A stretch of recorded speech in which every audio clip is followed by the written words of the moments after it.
Flore Simon. Bonjour Flore. Bonjour Elisabeth. C'est l'instant Paul. Hier, on a entendu François Bayrou prendre la parole en ouverture des débats, rappeler évidemment d'abord la position française. Oui, exactement. Donc déjà, pour planter le décor, entre guillemets, on a vu cet hémicycle clairsemé, ce qui tranchait quand même un peu avec la gravité du moment. Donc, et puis ce débat qui a pris aussi une autre dimension, il était prévu depuis 10 jours. Entre-temps, il y a eu cette altercation dans le bureau ovale entre Zelensky et Trump. Donc voilà un peu dans quel contexte se sont réunis hier les députés et autour de quoi ce débat avait lieu, donc sur le soutien à l'Ukraine et la défense européenne. Donc François Bayrou a en effet pris la parole en préambule de ces débats pour rappeler la position de la France et la situation finalement telle qu'elle est aujourd'hui. Mais il n'a pas fait finalement d'annonce réellement concrète. C'est vrai qu'on le voit, tout le monde est un peu pris de court avec les décisions qui s'enchaînent de Donald Trump sur l'Ukraine, sur un ton assez grave. Le Premier ministre a décrit la situation comme, je le cite, historique et la plus grave, la plus déstabilisée et la plus dangereuse depuis la fin de la Seconde Guerre mondiale.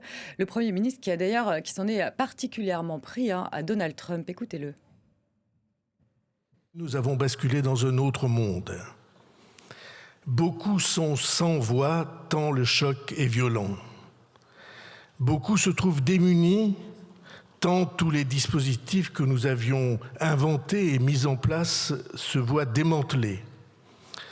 Nous voici mis en demeure d'accepter des mœurs que nous refusons, de revoir les chartes de nos libertés, de repenser les règles de la démocratie et de la liberté d'expression, d'abandonner notre souci de décence pour accepter l'indécence qu'on voudrait nous imposer. Voilà, à l'inverse, le Premier ministre a salué l'attitude de Zelensky, un président ukrainien qui n'a pas plié. Le président, au nom de Zelensky, a été applaudi par tout l'hémicycle, excepté le Rassemblement national. D'ailleurs, d'un mot, Marine Le Pen, le discours de Marine Le Pen était très attendu. En tout cas, sa position sur l'Ukraine était très attendue. Elle n'a pas eu un mot sur la scène dans le bureau ovale vendredi dernier. Mais ce matin, elle a réagi quand Washington a annoncé la suspension des aides militaires à l'Ukraine, en condamnant la brutalité de la décision américaine. Voilà, pas d'union. Réflexion. Pas d'union nationale, donc si on vous suit bien, hier dans cet hémicycle.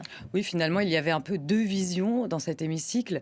L'une qui était de s'organiser face à une nouvelle organisation du monde, un soutien à l'Ukraine et un soutien militaire aussi. Et puis, évidemment, pour éviter qu'un accord de paix soit signé au détriment de Kiev. Et puis de se trouve l'autre, compromise une autre vision qui était... Donc ça, c'était la vision des socialistes, des macronistes et des républicains. Et puis de l'autre, il y avait une autre vision qui était celle donc de pousser à la paix, de discuter avec Poutine et de ne pas intervenir militairement. Ça, c'était plutôt la position des Insoumis et du Rassemblement national. Et ces deux visions, elles se sont particulièrement opposées sur ce sujet de l'Europe, de la défense qu'Emmanuel Macron prône depuis 2017 et qui commence, on le voit, à faire son chemin du côté de nos alliés européen. Cette proposition, elle est soutenue par les socialistes et par les républicains.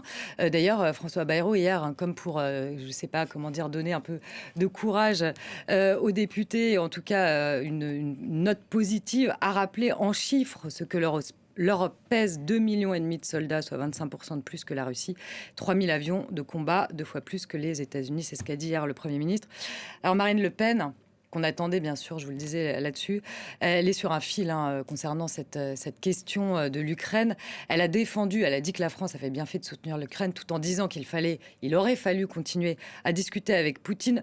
En revanche, sur cette Europe de la défense, elle a dit qu'il en était hors de question. Elle ne veut pas non plus entendre parler. Vous savez, Emmanuel Macron a émis l'idée d'envoyer des troupes au sol après un éventuel accord de cessez-le-feu pour veiller à ce que la paix soit bien respectée. Ça non plus, elle ne veut pas en entendre parler. Elle ne veut pas non plus entendre parler d'une entrée de l'Ukraine dans l'Union européenne ou au sein de l'OTAN.